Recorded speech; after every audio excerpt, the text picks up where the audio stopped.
Ya, a ver, vamos a empezar entonces. ¿Cuántos son? 16, 15.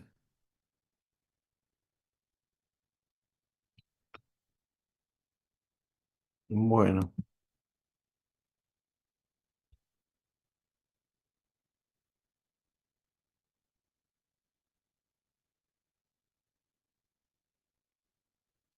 ya. ¿Se escucha? Sí, ¿no?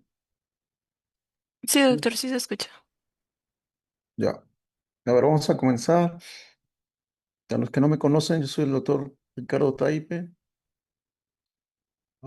Soy cirujano de tórax y cardiovascular. Tengo una subespecialidad solo en cirugía torácica. Y además he hecho un posgrado en cirugía mínimamente invasiva y cirugía robótica. Actualmente trabajo en el Hospital Almenara, un servicio de cirugía de tórax, y vamos a hacer la clase número 2 de Silagus de pregrado de la Universidad Ricardo Palma. El tema es enfermedades infecciosas pleuropulmonares. Vamos a ver tres patologías que probablemente ustedes ya han visto en sus clases de medicina. Son lo que esta vez le vamos a dar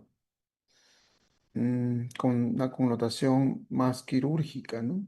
¿Qué acaban estas patologías? Bueno, oh, perdón. La primera patología que vamos a hablar es sobre el absceso pulmonar. El absceso pulmonar, oh, perdón, no estoy grabando esto. Um, un ratito, ya vamos a grabarlo. Recording in progress. Listo. Ya, entonces la primera patología que vamos a ver es el absceso pulmonar, que se define como una colección purulenta ubicada en la cavidad formada por la destrucción del parénquima pulmonar. O sea, que para que haya absceso pulmonar tiene que haber destrucción del parénquima pulmonar. Y esa destrucción va a formar una cavidad y en esa cavidad va, digamos, a derivar en un nivel hidroaéreo. Cuando la cavidad mide más de 2 centímetros, se denomina absceso, pero cuando la cavidad es menor de 2 centímetros y además es múltiple, eh, se le denomina neumonía necrotizante. O sea, la neumonía necrotizante es como tener microabscesos múltiples en el parénquima pulmonar, ¿no? Bastante frecuente en los niños, por ejemplo. Aunque ahora dicen que con las vacunas, ¿no? Van a disminuir las neumonías necrotizantes. Veremos, ¿no? La semana pasada justo hemos operado a un niñito que ha tenido un empiema por una neumonía complicada, con una neumonía de tipo necrotizante, con múltiples abscesos, todo el pulmón destruido, con niveles hidroaéreos. Por eso la definición radiológica, como les menciono, es tener un nivel hidroaéreo, como ven acá, en la parte inferior. Eh, en cambio, un absceso sí es una lesión generalmente única, ¿no? Más de 2 centímetros, para poder hacer la diferencia. ¿Ya? Muy bien. El absceso pulmonar se puede dividir por el número o por el mecanismo etiológico. Como les decía, por el número único o múltiple, ¿no? Siendo más frecuente el absceso único, ¿no? Y por el mecanismo etiológico primario y secundario, ¿no? Primario, lo más frecuente, debido a una broncoaspiración del contenido gastrointestinal, y secundario cuando se presenta en el contexto de una bacteriemia, una septicemia, o por una obstrucción bronquial secundaria a un cáncer de pulmón o un tumor endobronquial, por ejemplo, ¿no? Puede desarrollar absceso pulmonar de forma secundaria. Entonces, por el número único, más frecuente en el lóbulo inferior, pero también puede ser en el lóbulo superior, en el segmento 2 o en el segmento 6 del lóbulo inferior derecho, ¿no? Recuerda que el pulmón derecho tiene 10 segmentos y puede ser múltiple cuando hay diseminación hematógena. En este caso, los lóbulos inferiores son los más afectados. Pregunta, a ver, ¿por qué es más frecuente el absceso pulmonar en el pulmón derecho, sobre todo en el lóbulo inferior derecho, segmento 6? ¿Y por qué el absceso pulmonar múltiple es más frecuente en los lóbulos inferiores, ya sea izquierdo o derecho? ¿Quién me responde?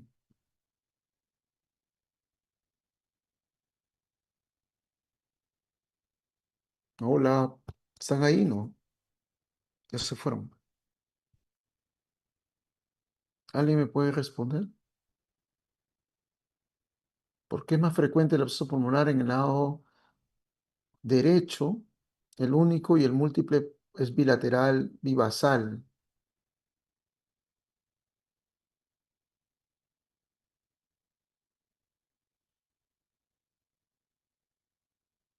Doctor, buenas noches. Sí, hola. Tengo entendido de que con respecto al absceso pulmonar único es más frecuente en el lóbulo inferior derecho por justamente la anatomía de la división bronquial, que es más vertical, ¿no? El mismo mecanismo que para obstrucción de cuerpos extraños. Ya, claro, muy Es bien. más frecuente Lo ahí. que pasa es que el mecanismo principal, habíamos mencionado, es la broncoaspiración. Entonces, esa broncoaspiración del contenido gastrointestinal, como mencionas, por la anatomía bronquial, el bronquio principal derecho tiene una angulación más aguda comparado con el bronquio principal izquierdo, ¿no? O sea que, digamos que el ángulo traqueobronquial derecho es más, más vertical, por eso que los cuerpos extraños o las aspiraciones, las broncoaspiraciones se van a dar más que nada en el lado derecho. Muy bien, Kevin. ¿Y por qué el absceso pulmonar múltiple es más frecuente en ambos lóbulos inferiores, tanto izquierdo como derecho? ¿Quién me dice eso? Pero eso voy a preguntar en el examen, ¿no? No les voy a pasar el video ahora por no contestarme. ¿Mm? ¿Por qué es más frecuente? ¿Qué opina Viviana Maricris Leiva Lino?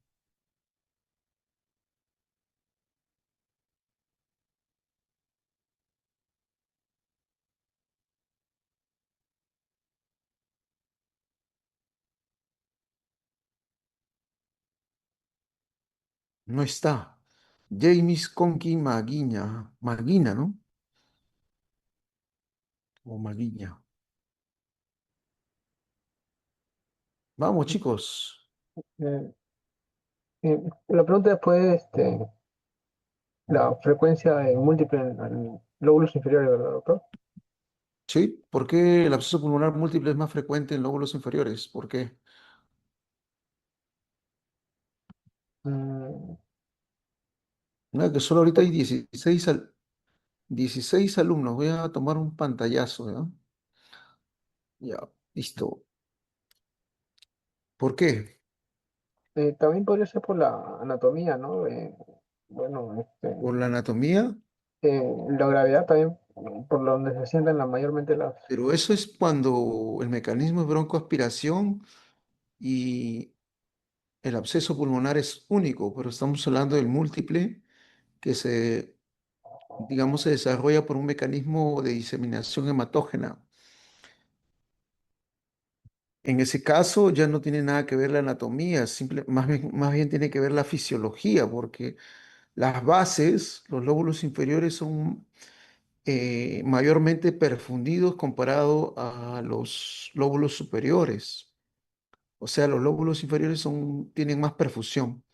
Y como estos abscesos llegan de otros focos, porque son abscesos secundarios, por ejemplo, tener una endocarditis, tener una peritonitis, o una apendicitis con peritonitis, o una colecistitis con peritonitis, el émbolo séptico va a llegar por vía hematógena hacia los lóbulos inferiores.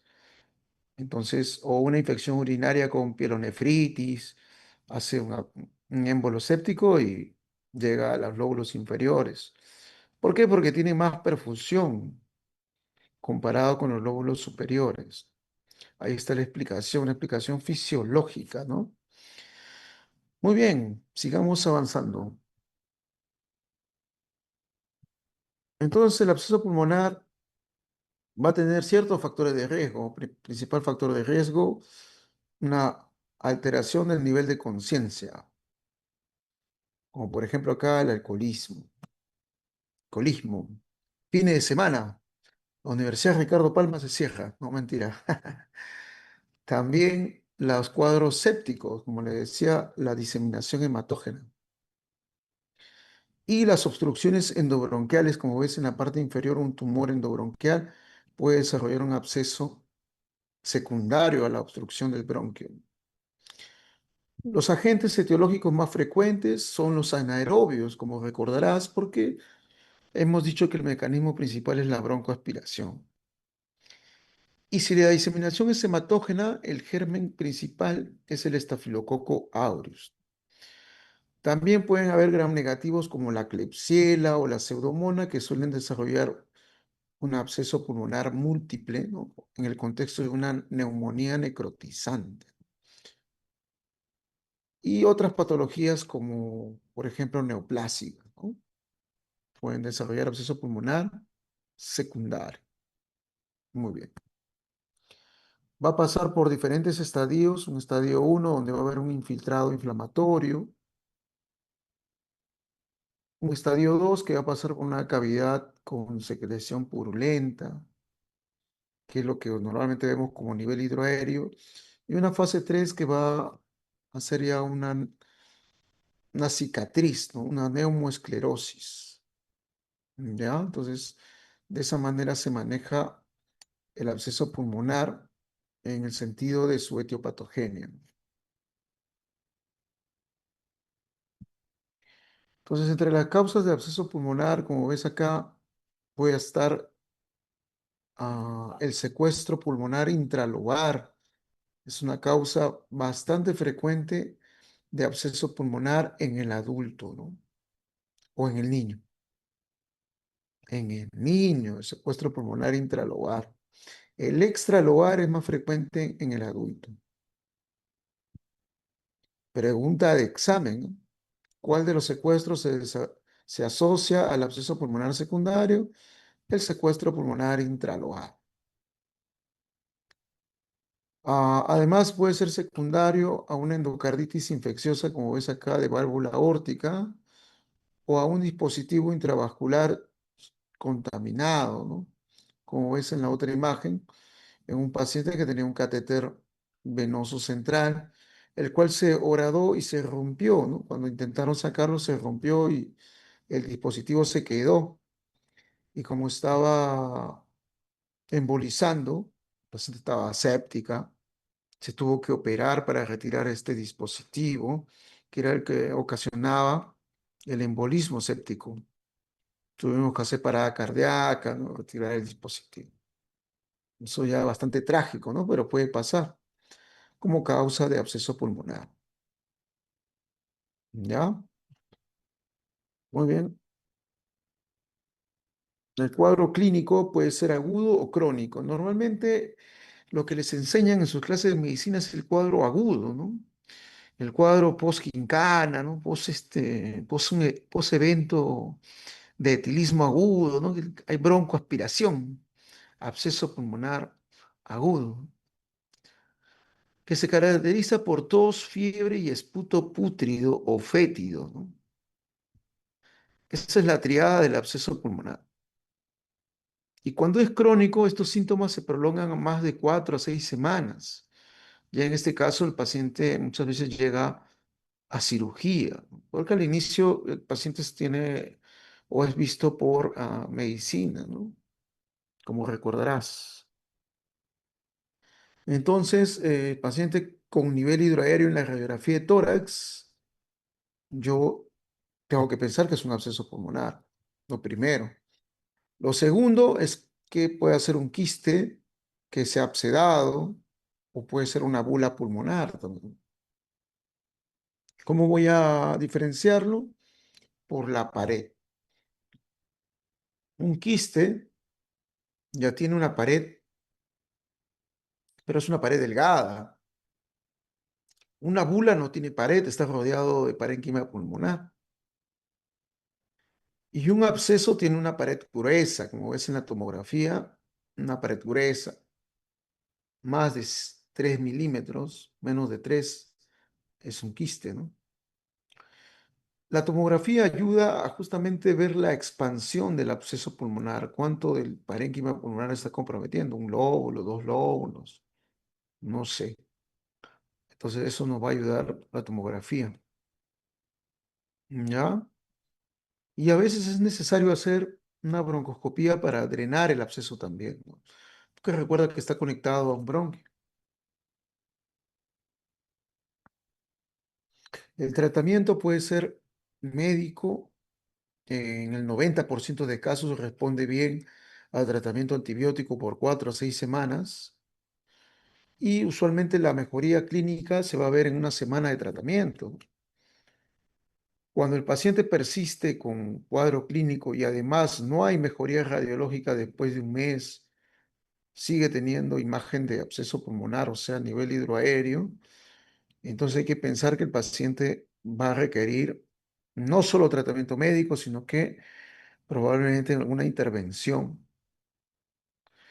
Eh, Además, si el paciente no responde a tratamiento médico, puede tener también complicaciones como un empiema o una hemoptisis masiva, que son, digamos, complicaciones que hace pensar digamos, al cirujano en intervenirlo, ¿no? O sea, que puede operarse el absceso pulmonar. En 10% de casos puede pasar eso, ¿no? Entonces hay que tener cuidado y no dejar que el paciente se deteriore tanto, pues puede requerir de cirugía. Pero creo que alguien quiere conectarse un rato. Ya está. ¿Cuál es la cirugía que se practica en un absceso pulmonar? Usualmente una lobectomía, ¿no? Es la cirugía que se puede plantear, que consiste en la resección de un lóbulo del pulmón, derecho o izquierdo. Felizmente, la cirugía para absceso pulmonar cada vez se hace menos, ¿no? Es bien raro hacer lobectomía para absceso pulmonar, ¿no? Ya casi no se ve, porque como hemos dicho, el 90% resuelve con antibióticos. Por eso es que cuando uno tiene un absceso pulmonar, no se le va a ocurrir hacer interconsulta, cirugía de tórax, ¿no? A menos que el absceso sea crónico, como hemos mencionado, o tenga alguna complicación como empiema o hemoptisis, por ejemplo, ¿no? Entonces, eso es lo que tienen que aprender, ¿no? Aprender cuándo llamar a la especialidad, ¿no? Ah, absceso pulmonar, cirugía de tórax, ¿no? Eso significa que no estuvieron en la teoría. Bueno, creo que hay más de 16 personas que no están en la teoría hoy día. Bueno, sigamos avanzando. Es imagen de la macroscopía de un lóbulo, en este caso el lóbulo inferior izquierdo, todo el parénquima pulmonar destruido, ¿no? No es chanfainita por si acaso, es el pulmón que está destruido. En resumen, el tratamiento del absceso tiene una rueda mayor, como ven acá, del tratamiento médico, que puede fracasar, ¿no? Puede fracasar. ¿Cómo voy a saber que ha fracasado? Porque el paciente tiene varias semanas con tratamiento antibiótico y sigue haciendo fiebre. No se reduce el absceso pulmonar o el tamaño del absceso pulmonar. Sigue teniendo más de 4 centímetros de tamaño. Entonces es un fracaso el tratamiento. Si hay fracaso de tratamiento médico o presenta alguna de las complicaciones que hemos mencionado, el paciente puede ir a cirugía o puede ir a drenaje percutáneo. Actualmente los pacientes van a drenaje percutáneo antes que a cirugía. Por eso les dije que la cirugía se reserva para los casos más seleccionados. O sea, si el paciente no resuelve el tratamiento, perdón, no resuelve el absceso con tratamiento médico, tratamiento antibiótico, puedes optar por el drenaje percutáneo o endocavitario. Y si no responde a este, podrías intentar con cirugía. Esos son los pasos que tienes que seguir.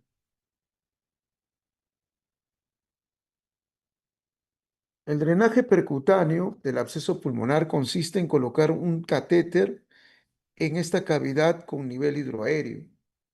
¿Para qué? Para drenar la colección purulenta, como ves acá en la imagen inferior izquierda. Han colocado el catéter a través de guía tomográfica, ¿no? Acá en la parte inferior se ve cómo el catéter ha ingresado a la cavidad y está comenzando a drenarse por este catéter pigtail en este caso, ¿no? No es un drenaje torácico, ¿ah? Es un drenaje percutáneo, es diferente, no confundir. Tratamiento del absceso pulmonar, drenaje torácico, falso. ¿Cómo vas a colocar drenaje torácico en absceso pulmonar? Eso es una iatrogenia. Eso se hacía antes, doctor, sí, hace 200 años atrás, no sé, hacían eso. En la actualidad, obviamente, eso no se hace. Drenaje percutáneo, guiado por tomografía, guiado por ultrasonido o guiado por fluoroscopía. Se puede hacer, claro, lo hace radiología intervencionista. Y si no mejora con esto, recién podríamos pensar en cirugía. O sea, doctor, si yo tengo un paciente con absceso pulmonar hospitalizado en medicina cuando voy a hacer mi internado, no se me va a ocurrir hacer interconsulta de cirugía de tórax, ¿no? Yo tengo que pasar todas estas etapas para recién pensar en hacer interconsulta de cirugía de tórax. Común, ¿ah? Paciente con cirrosis hepática que viene por descompensación aguda, porque el paciente sigue tomando, ¿no? Cirrosis hepática alcohólica, absceso pulmonar, opérenlo, dicen. No puede ser, ¿no? Tratamiento antibiótico, drenaje percutáneo y esperar a que mejore. Cirugía, como les vuelvo a mencionar, está reservado para casos muy selectos, ¿no? Que no responden ni a tratamiento antibiótico ni a drenaje percutáneo. ¿Ya? Eso es lo que se hace en la actualidad. Por ejemplo, en este artículo del 2020, ah, se puede observar un absceso pulmonar con nivel hidroaéreo, le colocaron drenaje percutáneo, más antibióticos y después de 2 a 4 a 5 meses, perdón, ya ves una cicatriz, una neumoesclerosis, el absceso se resolvió, ¿ya ven? Entonces, no se necesita cirugía en los casos de absceso pulmonar, más que para algunos casos que no respondan a esta terapia, ¿no? ¿Ah?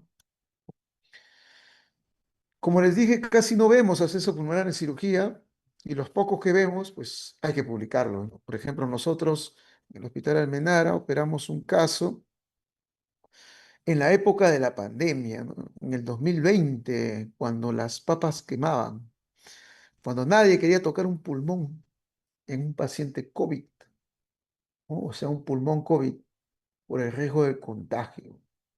Ahí habían los indestructibles, ¿no? Los que estaban en la primera línea de atención. Bueno, entonces nosotros hicimos la publicación de este paciente de 36 años que hizo un absceso pulmonar crónico y que además se le asoció a una complicación que fue la hemoptisis, ¿no? Recuerdo mucho que es un paciente de Chosica, que le hicimos una lobectomía inferior izquierda por un absceso pulmonar crónico, ¿no? Bueno, lo resultante fue que se realizó una cirugía, creo que una de las primeras reportadas en un paciente con pulmón COVID, ¿no? En la época que se tomaba pruebas rápidas, ¿no? Y todo el engaño que hubo sobre estas. Al final el paciente sí tuvo COVID y nos dejamos guiar por las pruebas rápidas que estaba negativo y al final el paciente hizo COVID en el posoperatorio, Y bueno, felizmente logró salir, ¿no? Gracias al pulmón que se operó, porque el pulmón que se operó no se afectó, pero el pulmón que no se operó terminó totalmente blanco, ¿no? Bueno, parece chiste esa anécdota, como dicen. Y debido a eso lo publicamos, ¿no? Publicamos un reporte de caso en pulmón COVID, un absceso pulmonar.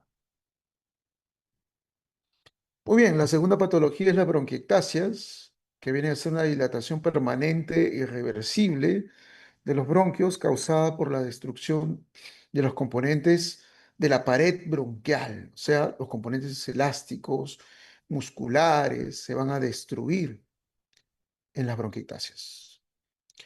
Pero obviamente tiene que ser una infección o algo que daña el bronquio de manera severa, ¿no? Porque esto es irreversible y muchas veces progresivo, o sea, el daño continúa. Según la literatura, las bronquiectasias son más frecuentes en los lóbulos inferiores y en el lóbulo medio, ¿ya? Actualmente la bronquiectasia se diagnostica con tomografía, como ven en la imagen superior, unas imágenes en anillo de sello, o sea, pequeñas imágenes circulares en el lado izquierdo, y en el lado derecho no veo nada, ¿no? Porque normalmente los bronquios subsementarios no se ven. Antiguamente, en los años 80, en los años 70, bueno, en Perú creo que hasta el año 2000, se utilizaba la broncografía como diagnóstico de bronquiectasias. O sea, se instilaba contraste y luego se tomaba una radiografía para ver las dilataciones bronquiales, ¿no? Obviamente esto en la actualidad es un crimen, ¿no? De parte de la historia de la medicina. Pero bueno, era lo que se hacía en ese tiempo. Y lo coloco aquí eh, para que vean el cambio, ¿no?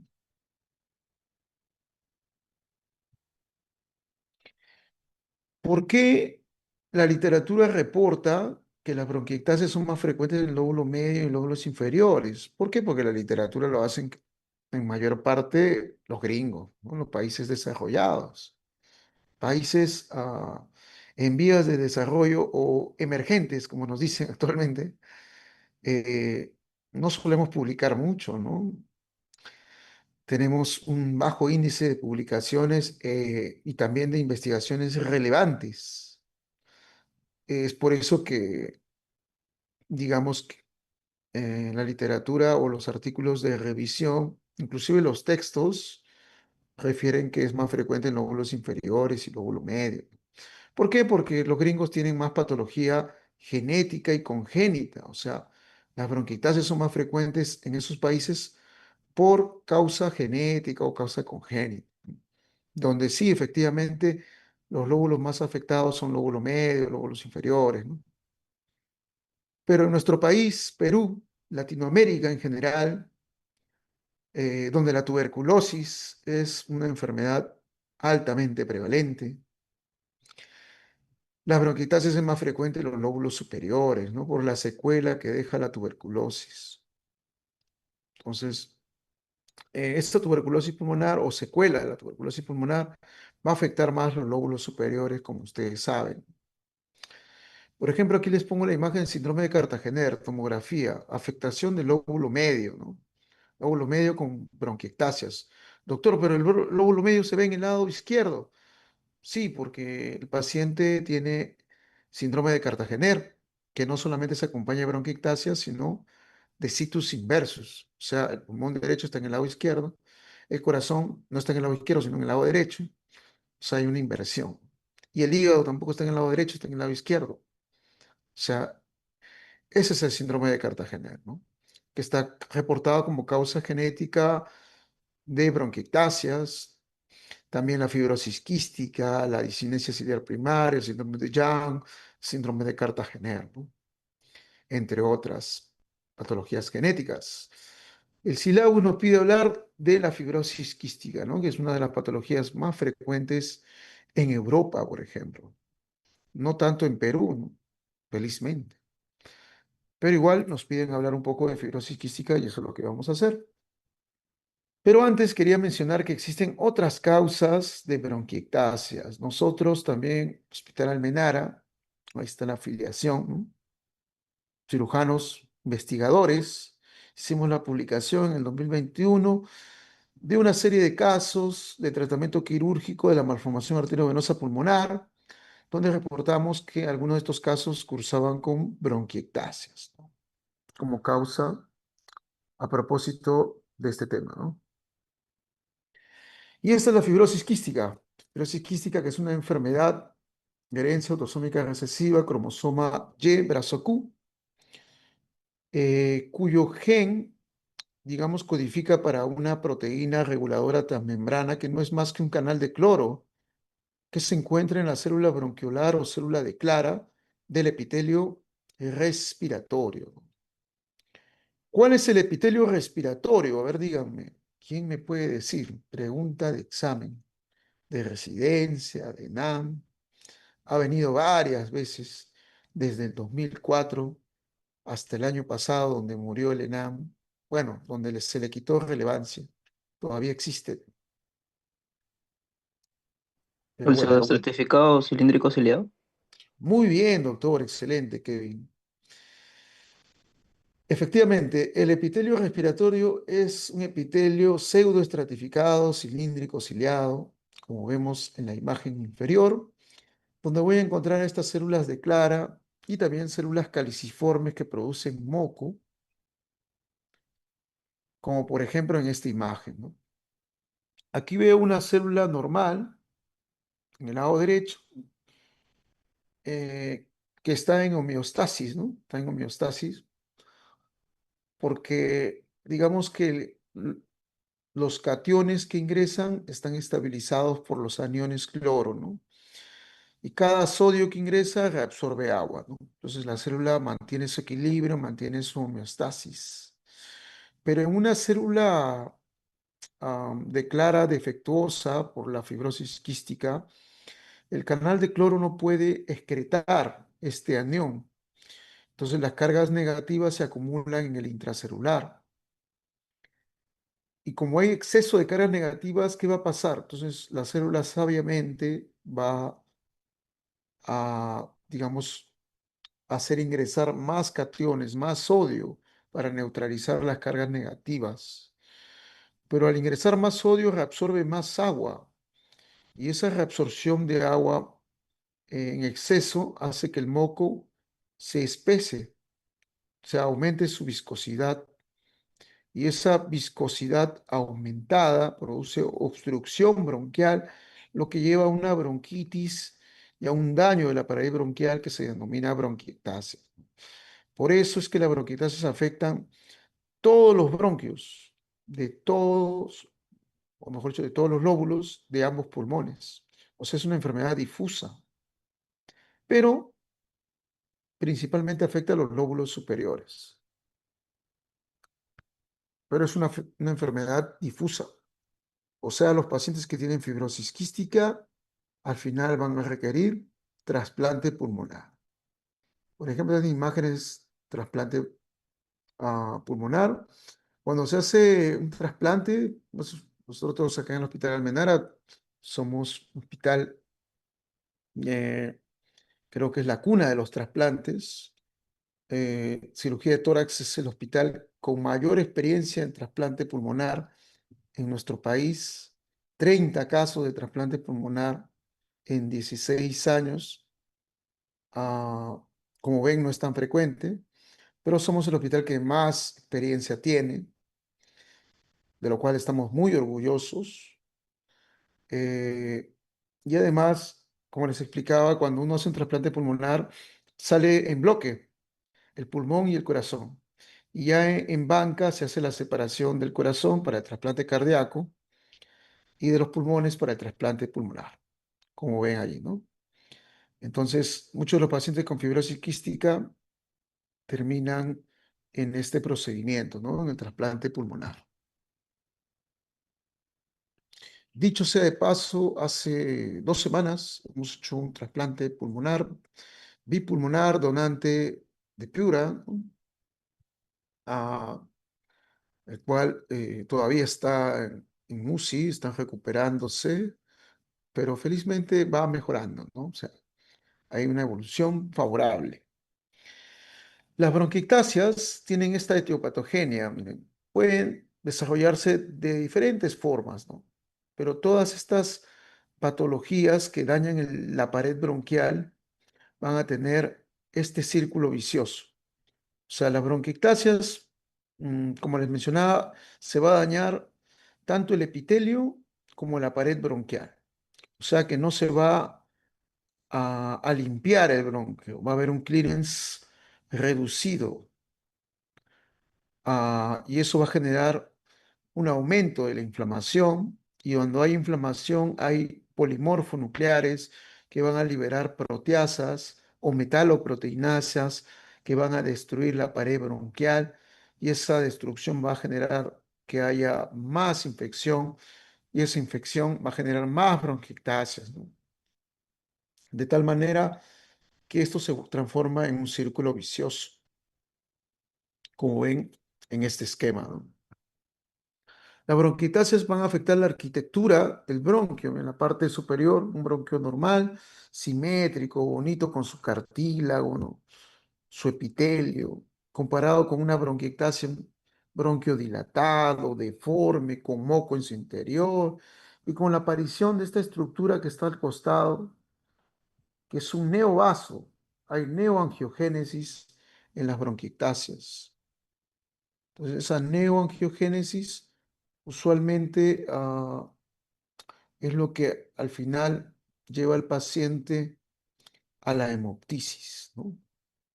Lo que pasa es que como la bronquiectasia es una inflamación crónica, no solamente se van a liberar células de la inflamación, sino que va a haber mediadores químicos y factores de crecimiento celular, como el factor de crecimiento endotelio vascular, ¿no? Es este factor lo que va a llevar a, digamos, a la formación de neovasos que posteriormente se van a romper, ¿no? El paciente tose y hace hemoptisis. Por eso muchos pacientes que tienen bronquiectasias terminan con hemoptisis. Ahora, las bronquiectasias suelen infectarse, ¿no? Bronquiectasias infectadas. Cuando es una bronquiectasia no fibrosis quística, el germen que está vinculado es el Haemophilus influenza, pregunta de examen. Y cuando es por fibrosis quística la bronquiectasia es la pseudomona. Además, la triada clínica es tos, esputo purulento y disnea. Son características de la bronquiectasis. Además, como hemos dicho, puede haber hemoptisis hasta en 50% de casos. El diagnóstico, imágenes en anillo de sello, bronquios subsegmentarios que se notan, no debería verse, pero se notan porque están dilatados. Hay una inversión entre el tamaño del bronquio y, por ejemplo, una arteria, ¿no? Bronquial o una arteria segmentaria.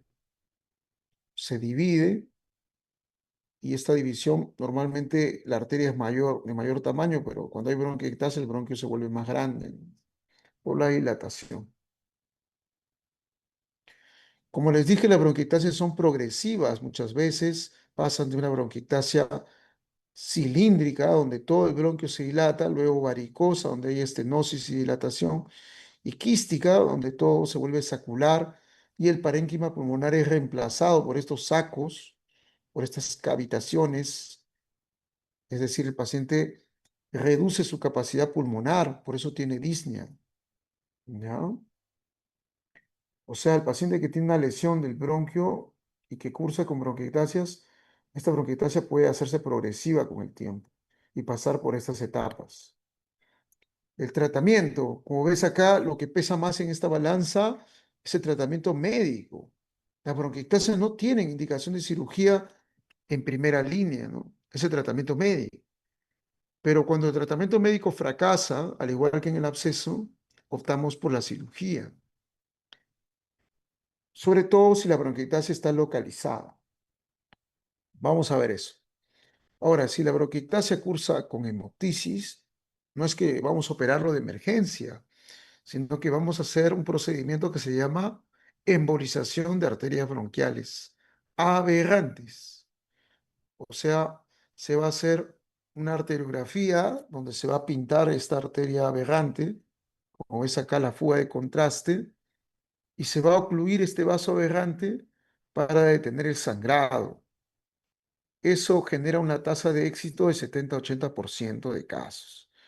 Se puede embolizar, es decir, ocluir el vaso sangrante con diferentes dispositivos o diferentes sustancias, como la embósfera, el listoacril, el gelfón, el coil, el microcoil, dependiendo del tamaño de la arteria aberrante. Entonces, de esa manera se trata las bronquiectasias con hemoptisis, ¿no? O sea, no vas a pretender operarlo. O sea, si llega un paciente de emergencia siendo tu interno, y el paciente tiene antecedentes de bronquiectasias y cursa con hemoptisis, no vas a hacer interconsulta cirugía de tórax, ¿no? Primero vas a tener que estabilizar la hemoptisis y luego probablemente vas a requerir embolización de estas arterias aberrantes, porque ya sabes que las bronquiectasias se acompañan de neoangiogénesis o de neovascularización. Una vez resuelta la hemoptisis, recién vas a completar su preoperatorio para una cirugía y obviamente la interconsulta cirugía de tórax. ¿Ya? Muy bien. Entonces, ¿en quiénes vamos a plantear la indicación de cirugía? Fracaso del tratamiento médico o que el paciente esté colonizado por Mycobacterium no tuberculosis, o sea, Mycobacterium del complejo avium. Sobre todo si la bronquitis está localizada y es técnicamente resecable y tiene obviamente una reserva respiratoria adecuada. Ahí podemos plantear lobectomía o bilobectomía o una neumonectomía. En el caso de que el paciente no mejore y siga progresando las bronquictasias, probablemente termine en un trasplante, ¿no? Como en el caso de la fibrosis quística. Cuando la bronquictasia está localizada, solemos hacer una lobectomía, como hemos dicho, o una neumonectomía. Para eso utilizamos un abordaje que se llama toracotomía. Para realizarla tenemos que echar mano de la ventilación unipulmonar, o sea, un tubo doble lumen, como ves acá, que va a ventilar el pulmón sano mientras se opera el pulmón enfermo. En eso consiste la ventilación unipulmonar. Se ingresa por toracotomía. En el Hospital Almenara solemos hacer una toracotomía axilar vertical, como ves acá en la línea de rojo, axilar vertical. Ingresamos por el borde superior al espacio pleural para hacer la resección del lóbulo que está afectado por las bronquiectasias. Doctor, ¿realmente la cirugía tiene beneficio en las bronquiectasias? Los estudios dicen que sí, tanto para bronquiectasias localizadas como para no localizadas. A, digamos, el grado de satisfacción va de bueno a excelente. Entonces, por eso que todavía se plantea cirugía en bronquiectasias. ¿Ya? Doctor, ¿y entonces por qué no nos operan de inicio? ¿Por qué se le da tratamiento médico? Porque nosotros con la cirugía no vamos a curar las bronquiectasias, solo vamos a resolver el problema que tiene el paciente, ya sea de hemoptisis o de infecciones recurrentes de la bronquitis. Porque el óvulo que vamos a sacar no le va a quitar las bronquiectasias, porque si el daño está en los demás bronquios, probablemente con los años el paciente va a desarrollar bronquiectasias de los otros lóbulos. ¿Ya? Entonces, en ese escenario, obviamente no hemos curado al paciente. Por eso es que la cirugía no es el tratamiento de elección en las bronquiectasias, sino el tratamiento médico. Pero sí, la cirugía ayuda a manejar los problemas que generan las bronquiectasias, como la hemoptisis, como la infección recurrente. Entonces, por eso que todavía se plantea cirugía en bronquiectasias en muchos casos. Muy bien, para terminar vamos a hablar del empiema pleural. ¿Hasta aquí alguna pregunta sobre absceso, sobre bronquiectasias? Todo claro, doctor. Ok, continuamos entonces con empiema. Para hablar de empiema, vamos a definir que es una colección purulenta también, al igual que el absceso, solo que en este caso no se va a dar en el parénquima pulmonar, sino que esta colección purulenta va a aparecer en el espacio pleural. ¿Ya? Para eso hay que recordar que el líquido pleural, de manera constante, voy a tener entre 0,1 a 0,2 mililitros por kilogramo de peso. O sea, en una paciente de 75 kilos, más o menos 15 mililitros en promedio, de manera constante, 15 mililitros para lubricar las pleuras.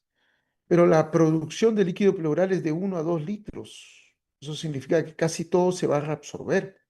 Solo queda de manera constante entre 7 a 15 mililitros.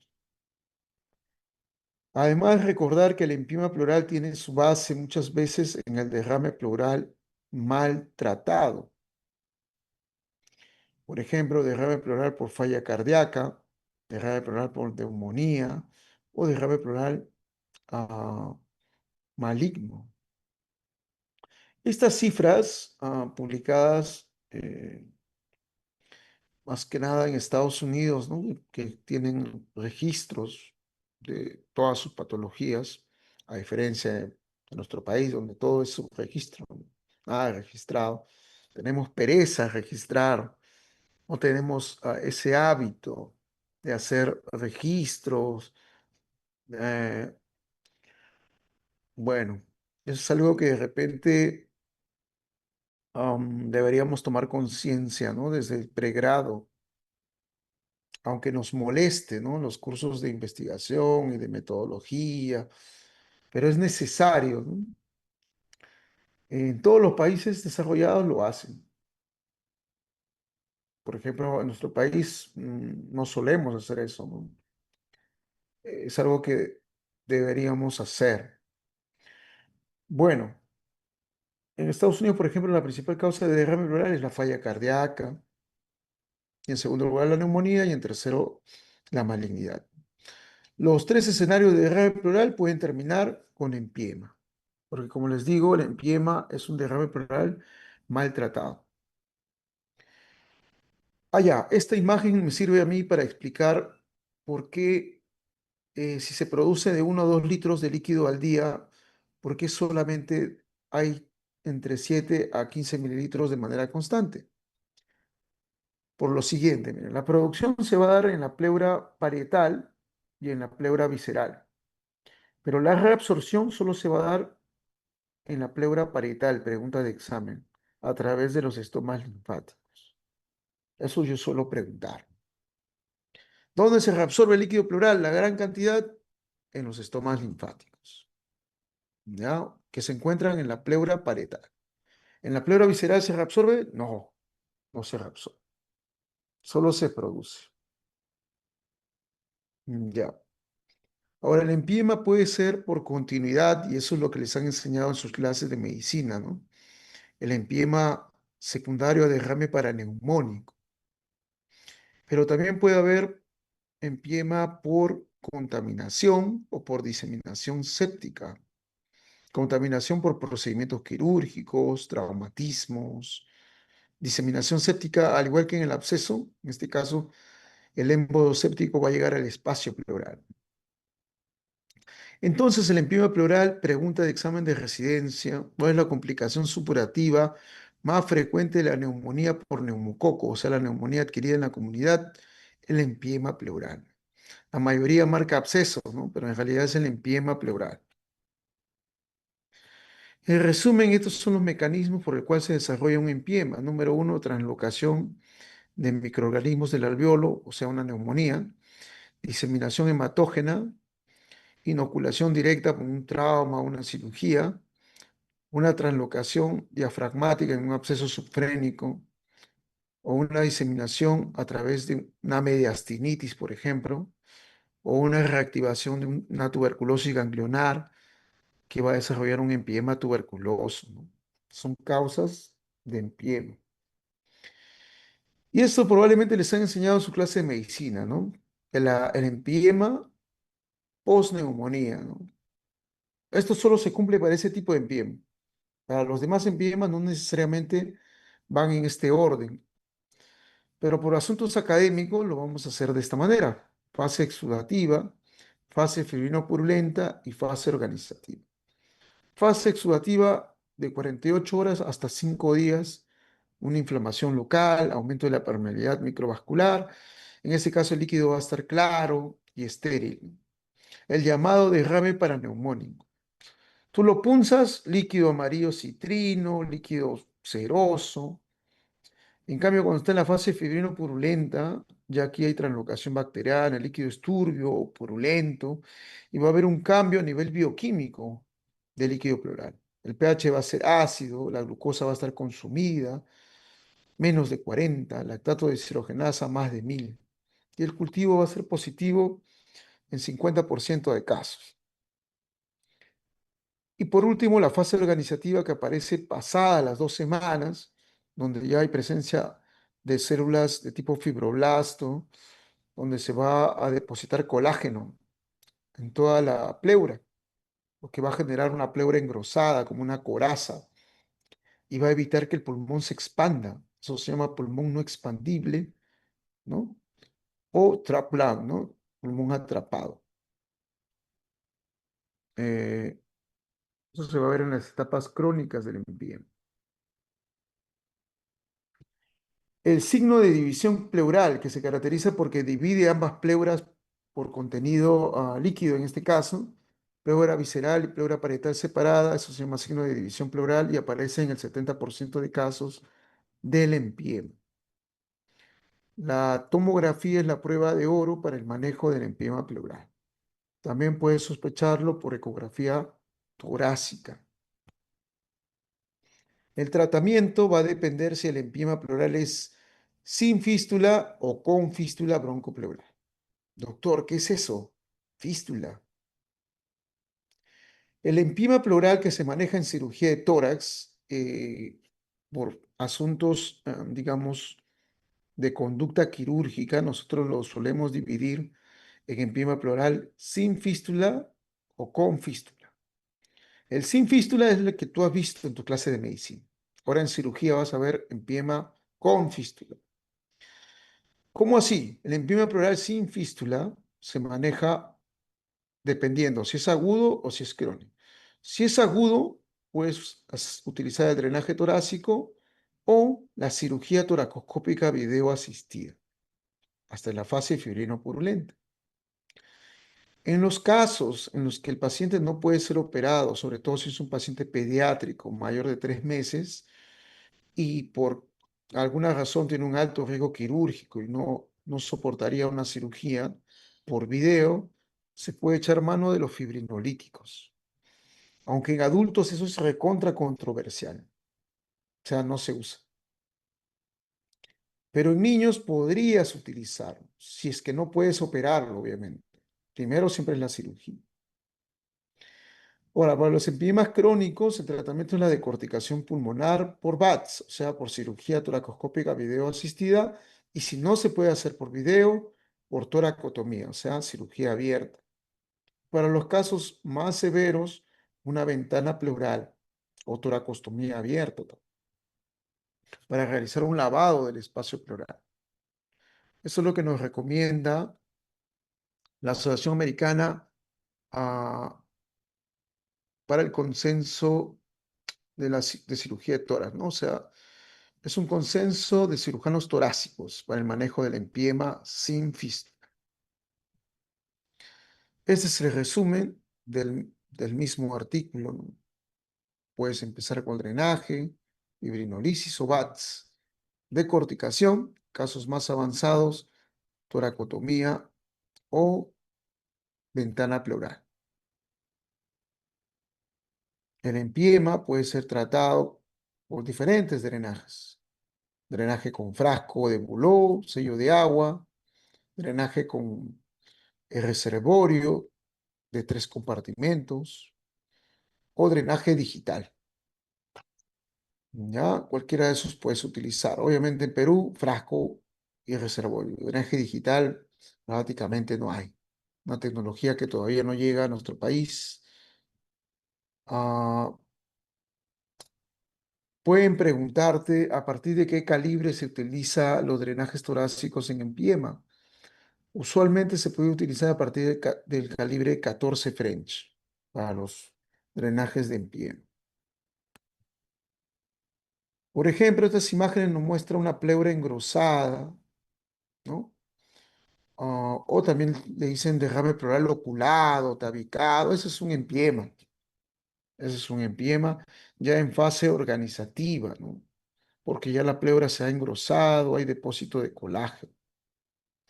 Y en este caso no va a haber expansión pulmonar completa. ¿Cómo así, doctor? No entiendo. ¿Por qué no va a haber expansión pulmonar completa? Si es una fase crónica, una fase organizativa, la pleura está engrosada, como ves acá. Le han drenado la pus, pero el pulmón no llega a la pared. No ocupa ese espacio. ¿Por qué? Porque está atrapado por esta coraza. Por eso la cirugía consiste en quitar la coraza, por eso se llama decorticación pulmonar. Le quitas la coraza para que el pulmón pueda expandir y puedas tratar el trap lung, ¿no? O sea, el pulmón atrapado, pulmón no expandido, para recuperar la capacidad pulmonar total que tenía ese paciente previo al empiema. Además, también puede haber empiema tuberculoso, como hemos dicho. En estos casos, cuando uno sospecha de un empiema tuberculoso, además del drenaje de la colección purulenta, además de la decorticación, hay que tomar biopsias de la pleura para encontrar el granuloma tuberculoso. Porque si yo cultivo ese líquido, va a salir negativo. En cambio, si yo hago la biopsia, tengo más chance, hasta un 80%, de identificar el granuloma tuberculoso. ¿Ya? Además, ¿cómo voy a sospechar de que realmente es un empiema? Porque yo ya he hecho mi estudio de líquido previamente y he visto que es un líquido de tipo exudado, donde la glucosa no está consumida, pero las proteínas están elevadas y la relación entre linfocitos y neutrófilos es mayor de 0,75, o sea, más de 2/3. Y además el ADA va a estar elevado, ¿no? Esa es la sospecha de que sea un empiema tuberculoso. Entonces tomo la biopsia, identifico el granuloma, ni hablar. Este es un empiema tuberculoso, tratamiento antituberculoso, además de la cirugía de decorticación y evacuación del empiema. Se puede hacer por video, como ves acá, cirugía utilizando una óptica y además una sola incisión, o sea, es un BATS uniportal.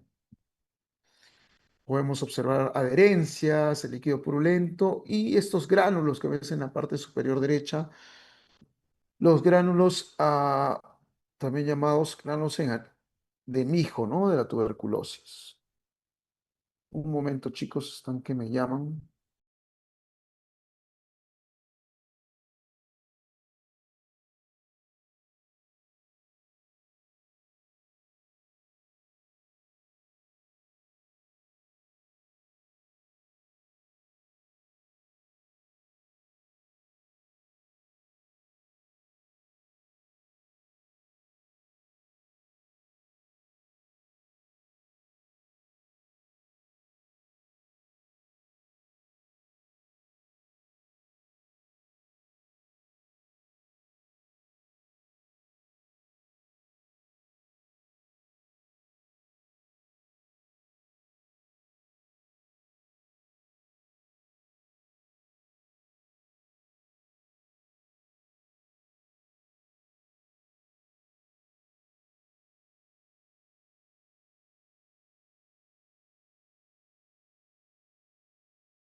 Ya, chicos, para terminar. Entonces, el empiema tuberculoso, este,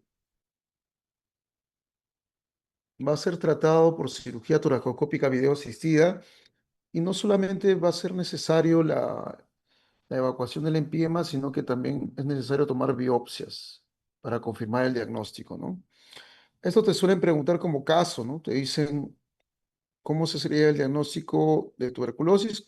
Cultivo de líquido, falso. Biopsia pleural. Porque el cultivo de líquido va a salir negativo en 80%, ¿no? En cambio, la biopsia va a salir positivo en 80% de casos. Además, el empiema puede ser un empiema necesitatis o empiema de necesidad. ¿Qué cosa es eso, doctor? No entiendo. ¿Qué es un empiema de necesidad? Es el empiema que se acompaña de un absceso de pared. Como ves en la parte inferior, el empiema se ha complicado con un absceso de pared torácica. Eso se puede dar en los casos de pacientes que tienen infecciones de tejidos blandos por anaerobios o actinomicosis o hasta la misma tuberculosis. O sea, el empiema tuberculoso puede desarrollar empiema de necesidad. ¿Ya? Entonces, en resumen, el manejo del empiema, ya sea en fase 2 o en fase 3, se puede hacer videotracoscopía, siempre y cuando el paciente tolere ventilación unipulmonar.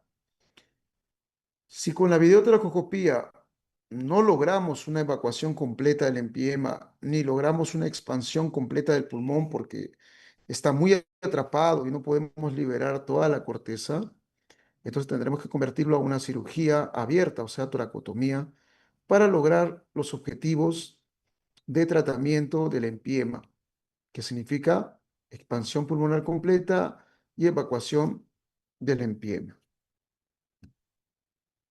Muy bien, para terminar, el empiema pleural con fístula broncopleural, que era justamente el diferencial, lo que tienes que aprender en cirugía de tórax. Eh, entonces, ¿qué es la fístula broncopleural? El empiema ya está claro, es una colección purulenta en el espacio pleural. Ahora, ¿qué cosa es la fístula?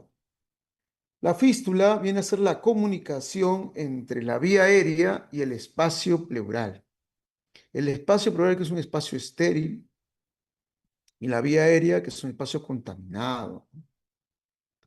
Entonces, paciente que ah, tiene una fístula por X razones, al llegar la vía aérea contaminada al espacio pleural que es estéril, lo va a contaminar constantemente y ese empiema con fístula hace un empiema crónico, recalcitrante, de difícil manejo, porque tú lo puedes drenar, le puedes colocar drenaje, puedes lavarlo, puedes operarlo, puedes hacer de todo y va a seguir teniendo empiema porque hay fístula broncopleural. Y acá estaba lo que les mencionaba en el caso del absceso, ¿no? El ángulo traqueobronquial del lado derecho es más agudo que el ángulo traqueobronquial izquierdo, que mide 45, perdón, que mide 25 y 45 grados respectivamente. Entonces, los empiemas con fístulas son de difícil manejo y esos son los que vemos en cirugía, ¿ya? Es más, la fístula o el empiema pleural con fístula broncopleural es la complicación más temida en cirugía de tórax. Nadie quiere ver esa complicación porque no hay tratamiento. No existe una única forma de tratar la fístula broncopleural. Es muy difícil. Los pacientes ah, van a seguir toda su vida al cirujano que lo operó, porque no hay un tratamiento estándar. El paciente no soluciona su problema. No hay cura, como le dicen en las novelas. No hay cura para esto. Entonces, ¿cuáles son los factores de riesgo para desarrollar fístula broncopleural? Complicación tan temida en cirugía de tórax. Pueden ser factores anatómicos. El lado derecho tiene más riesgo de fístula porque tiene una irrigación en menor medida. Factores técnicos, cuando dejas un muñón muy largo después de una lobectomía o una neumonectomía, o cuando el paciente después de ser operado termina en ventilación mecánica. O sea, todos los pacientes que se operan de cirugías pulmonares tienen que salir extubados de sala de operación. No pueden salir en ventilación mecánica, porque si salen en ventilación mecánica tienen más riesgo de fístula broncopleural. Entonces, esta fístula broncopleural, que es una comunicación entre la vía aérea y el espacio pleural, por la dehiscencia del muñón, el muñón se abre, ¿no? La sutura se abre, la grapa se abre y desarrolla un empiema crónico recalcitrante. Por ejemplo, aquí un paciente que le habían hecho una neumonectomía derecha y regresa a nivel hidroaéreo, coloca Andren y sale un líquido purulento. Si notan en el frasco, la superficie tiene unas burbujitas. Esas burbujitas viene a ser la fuga aérea que produce la fístula broncopleural. Entonces, paciente que tiene fístula con empiema o empiema con fístula. Entonces, como le decía, el empiema pleural con fístula no tiene un único tratamiento. Es de difícil manejo. Nosotros en el Hospital Almenara, hospital de referencia nacional, ¿no? Eh, hemos desarrollado una técnica, ¿no? Autóctona, propia del servicio para el cierre de la fístula. Y la hemos publicado, obviamente, ¿no? Que es un cierre de la fístula por el cuello, miren chicos. Un acceso cérvico-esternotomía parcial, por el cuello nada más. Cortamos un poquito el manubrio, pero el acceso es por el cuello. Y a través del cuello llegamos al bronquio principal o a la unión traqueobronquial. Y a partir de ahí lo cerramos, la fístula. Y después de eso tratamos el empiema. Doctor, ¿y por qué no lo tratan por el tórax? Porque está contaminado, está lleno de empiema. Y cuando lo han intentado los maestros hace 20 años, han fracasado. Entonces, por eso es que actualmente la recomendación es cerrarlo por el mediastino. Pero nosotros no abrimos todo el mediastino, lo hacemos por el cuello, ¿no? Entonces, esta técnica nosotros la hemos publicado, ¿no? Como ves acá. Y bueno, hasta el momento tenemos buenos resultados, ¿no? En los pacientes que tienen empiema pleural con fístula. Obviamente esto no se acompaña solo, hay que hacer también ventana pleural, o sea, manejo del empiema. Por un lado cerramos la fístula por el cuello, como ves en la imagen, y por otro hacemos tratamiento del foco séptico, en este caso el empiema. Hacemos una resección de 2 o 3 costillas y le hacemos una ventana pleural o toracostomía abierta para hacer un lavado pleural. Por ejemplo, acá en un paciente, ventana pleural del lado derecho, después de un cierre de la fístula, como ves, se va limpiando, ¿no? El espacio pleural. Y de esa manera controlamos este empiema con fístula. Eh, También nosotros en el hospital hicimos la publicación en el año pasado de los factores asociados al cierre exitoso de la fístula broncopleural post-neumonectomía, ¿eh? En pacientes con empiema, justo el tema que te estamos dictando, en un hospital de Lima, Perú. Identificamos que los factores que realmente logran el éxito del cierre de la fístula con empiema es el tipo de manejo. O sea, hay que cerrar la fístula por el mediastino. Bueno, en este caso nosotros lo hacemos por el cuello. ¿Y quiénes más? Los que tienen una longitud del muñón bronquial más de 1,5 centímetros y que además tienen una localización izquierda de la fístula. Esos pacientes tienen alta chance de cierre exitoso de la fístula broncopleural y del manejo del empiema. Eso se reveló en este estudio, ¿no? Muy bien, chicos, creo que eso es todo. No sé si tienen preguntas, comentarios sobre este tema.